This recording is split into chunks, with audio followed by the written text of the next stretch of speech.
সুপ্রভাত বন্ধুরা, তোমরা কেমন আছো? আশা করি ভালো আছো। আমিও ভালো আছি। আজ অনেক সকাল সকাল উঠেছি। প্রায় প্রতিদিনই সকালেই ওঠা হয়, কারণ আমার বর সকাল মোটামুটি 6টা 10 নাগাদ বেরিয়ে যায় কাজে। তো উঠে পড়েছি সকাল সকালই, উঠে ওকে টিফিনটা দিয়ে কাজে পাঠিয়ে দিয়ে ভাবলাম আজকে বৃহস্পতিবার, তো সকালে অনেক কাজ থাকে যেগুলো মোটামুটি ঘর পোছা প্রতিদিনই হয়। সিঁড়িটা প্রতিদিন আর পুছতে পারি না, মায়ের শরীর তো ভালো থাকে না প্রতিদিন, আর আমিও বেশি ভালো করে রোজ পুছতে পারি না, ঘরগুলো শুধু পুছি। তো আজকে বৃহস্পতিবার যেহেতু সব সকাল সকাল উঠে সিঁড়িগুলো পুছে নিলাম, ঘরগুলো পুছে নিলাম, দিয়ে স্নান সেরে এবার একটু পুজোয় বসবো। বৃহস্পতিবারের পুজোটা আমিই করি। তো যখন থেকে এসেছি জানো তো বন্ধুরা, ভালো করে পুজো দিতে পারিনি। বৃহস্পতিবারের পুজোগুলো ভালো করে হয়নি, কারণ আমি যখন পুরোনো বাড়িতে ছিলাম, প্রায় মেয়ে তখন অনেক ছোট, তখন থেকে আমি ধরেছিলাম বৃহস্পতিবারে পাঁচালি পড়া, পুজো করা। তো সেই ক্ষেত্রে আমি শ্বশুরবাড়িতে আসার পরেও আমার শ্বশুরবাড়ির সেরকম রেওয়াজ ছিল না পাঁচালি পড়ার। আমার শ্বশুরমশাই পুজো করতেন 12 মাস। তো আমি সেই রেওয়াজটা আমার বাপের বাড়ি থেকে শিখে এসেছিলাম, মায়ের কাছ থেকে। তো সেই শিখে এসে আমি শ্বশুরবাড়িতেও শুরু করেছিলাম পাঁচালি পড়া। তো গত 2 সপ্তাহ ধরে আমার হয়ে উঠছে না, ভাড়া বাড়িতে ছিলাম তখনও হয়ে উঠতো না। তো সেই কারণে আমি অপেক্ষায় ছিলাম আমার নিজের ঘরে যখন বাড়ি করব, করে আমি নিজের বাড়িতে আবার শুরু করব মায়ের পুজো ভালো করে, পাঁচালি পড়া, আলপনা দেওয়া। তো সেই কারণে আবার আজকে প্রথম আমি শুরু করলাম সেই আগের মতন পাঁচালি পড়ে পুজো করা। তো ভাবলাম তোমাদের সঙ্গে শেয়ার করি। তো পুরোপুরি যদি পুজোটা শেয়ার করতাম তাহলে ভিডিওটা অনেক বড় হয়ে যেত, তাই যতটা পারলাম ততটাই তোমাদের সঙ্গে শেয়ার করলাম। তো দেখো, আমার কৃষ্ণ আছে, তো আমি সেই জন্য কৃষ্ণকে রোজই স্নান করাই। তো আমি তো জানি না সব মানে কীরকম করে অরিজিনাল পুরো ভালোভাবে করানো যায় ভগবান শ্রীকৃষ্ণকে স্নান। তো আমি আমার মতন করে যেটুকু পারি বাবাকে সেবা দিই, বাবাকে স্নান করাই।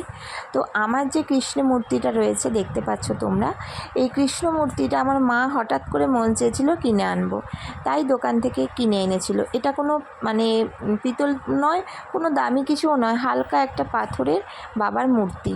তো এনাকে দেখো আমি স্নান করাই, আমি যে বস্ত্রটা পরানো থাকে সেই বস্ত্রটা খুলেই আমি আগে প্রথমে তাকে মানে ওনার গায়ে অলরেডি বস্ত্র পরানোই আছে, সেই অবস্থায় মা কিনে এনেছিল।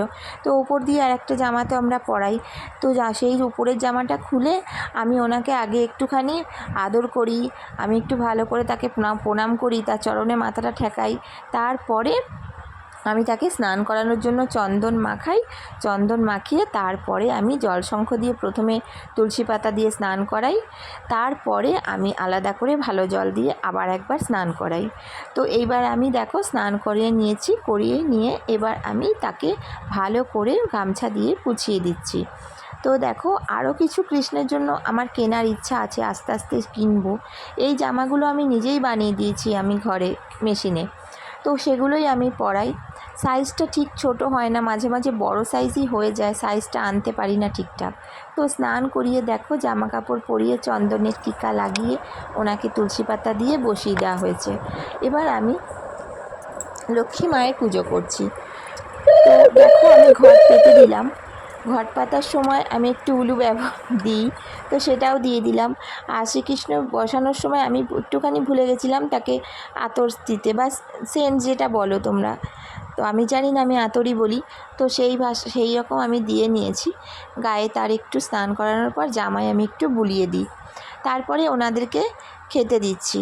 শ্রীকৃষ্ণের ভোগ তো হবেই না যতক্ষণ তুলসী পাতা না দেবো। তুলসী গাছ বেশ আমার বড় হয়ে গেছে বাড়িতে, জানো তো বন্ধুরা। তো আমার সেই তুলসী পাতা তুলেই আমি বাবার সেবা করি।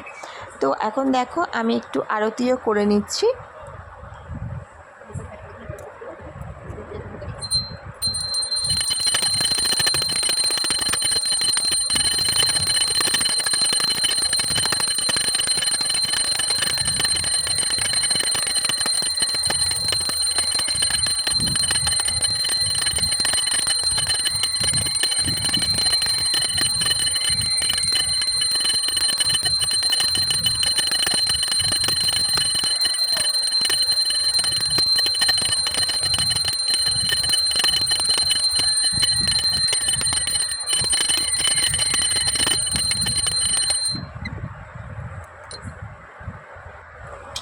তো ভগবান শ্রীকৃষ্ণে আমার ওপর বা বলতে পারো আমাদের সবার ওপরেই অশেষ কৃপা, অশেষ দয়া।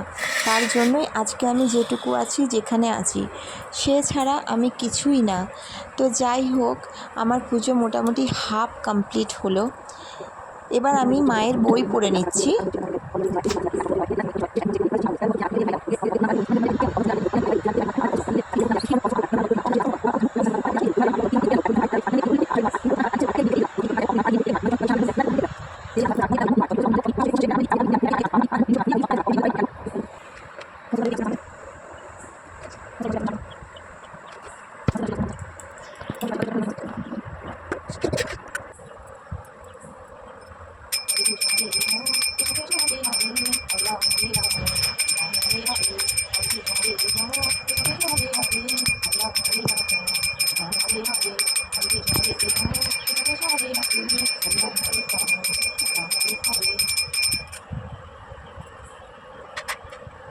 লক্ষ্মী মায়ের পাঁচালি পড়া, শ্রীকৃষ্ণের হরিনাম কীর্তন করা, একটু সমস্ত কিছু আমার কমপ্লিট হয়ে গেছে। এবার আমি আলপনাটা দিয়ে নিচ্ছি। আলপনাটা খুব একটা ভালো পারি তা না, আবার একদম চলে না সেরকমও নয়, মোটামুটি পারি। তো সেটাই দিয়ে নিচ্ছি। গোটা ঘরে আমার ইচ্ছা করে আলপনা দিতে, কিন্তু আলপনায় তো পা দিতে নেই, সেই জন্য সামনে ছোট করে দিলাম। কেমন হয়েছে বন্ধুরা, তোমরা আমাকে জানিও কিন্তু। আর দেখো, খাবার এনাদের হয়ে গেছে। এবার আমি থালাগুলো নামিয়ে জায়গাটা একটু হাতে করে পুছে নেবো, কারণ আমরাও যখন খেয়ে উঠি জায়গাটা তো এঁটো হয়ে যায়। তো ভগবানের জায়গাটাও আমি হাতে করে একটু পুছে নিই প্রতিদিনই। এবার ফুল সাজিয়ে দিয়ে দিলাম আসনটা, এইবার সুন্দর দেখতে লাগছে। তো এবার আমি চলে যাব নিজের কাজে। সকালে যে কাজ আমি করি প্রতিদিন, হলুদ গুড় খেয়ে সকালটা শুরু করি, তো সেটাই এখন করছি। মেয়ের সঙ্গে একটু গল্প করছি। তো তোমরা জানিও বন্ধুরা, আমার ভগবানের পুজো কেমন লাগলো। একা একা ক্যামেরা ধরে কতটা আর হয় বলো। তো কেমন লাগলো জানিও। টাটা।